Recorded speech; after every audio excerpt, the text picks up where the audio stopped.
भारतीय जनता पार्टीचा फडणवीस साहब तुम्हें आगे बढ़ो, हम तुम्हारे साथ हैं। फडणवीस साहब तुम आगे बढ़ो, हम तुम्हारे साथ हैं।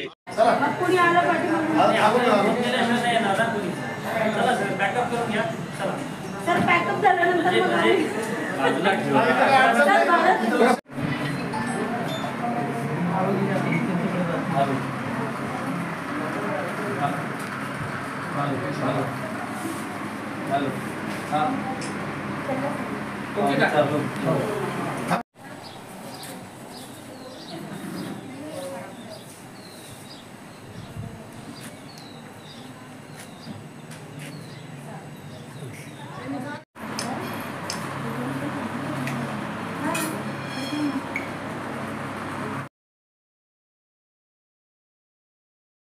श्रीराम महाराष्ट्राचे लाडके मुख्यमंत्री श्री देवेंद्र साहेब फडणवीस यांच्या अभिष्ट चिंतन सोहळ्यानिमित्त आज आम्ही देवगिरी पंढरपूर या मंडळामध्ये मोठ्या उत्साहात आणि आनंदामध्ये रक्तदान शिबिर हे आयोजित केले असून इथे मोठ्या उत्सुकतेपणे खूप जास्त प्रमाणामध्ये इथे रक्तदान आज झालेले आहे।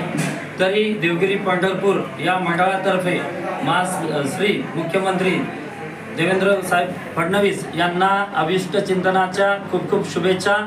जय श्रीराम, जय हिंद, जय महाराष्ट्र। आज किती काही टार्गेट वगैरे ठरलं होतं का? किती बॉटल रक्तदान? आजचं टार्गेट जवळपास आमचं 100च्या आसपास होतं, पण काही क्षेत्रामध्ये म्हणजे देवगिरी पंढरपूर काही क्षेत्रामध्ये अतिक्रमणची पाडापाडी चालू असल्यामुळे बरेचसे लोक इथं येऊ शकलेत नाही।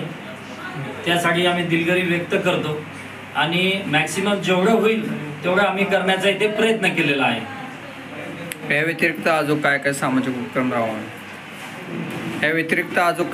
राबवले सामाजिक? आजच्या दिवशी तर फक्त रक्तदान शिबिर एवढाच कार्यक्रम आम्ही आज राबवलेला आहे। आज या रक्तदान शिबिरासाठी आम्ही श्री साई रक्तपेढी यांना इथं बोलवलं असून त्यांनी खूप छान उपक्रम या ठिकाणी राबवला आहे आणि त्यांची जी आलेली सर्व टीम यांना मी भारतीय जनता पार्टीच्या वतीने त्यांचे अभिनंदन करतो व शुभेच्छा देतो व त्यांचे आभार प्रकट करतो। धन्यवाद।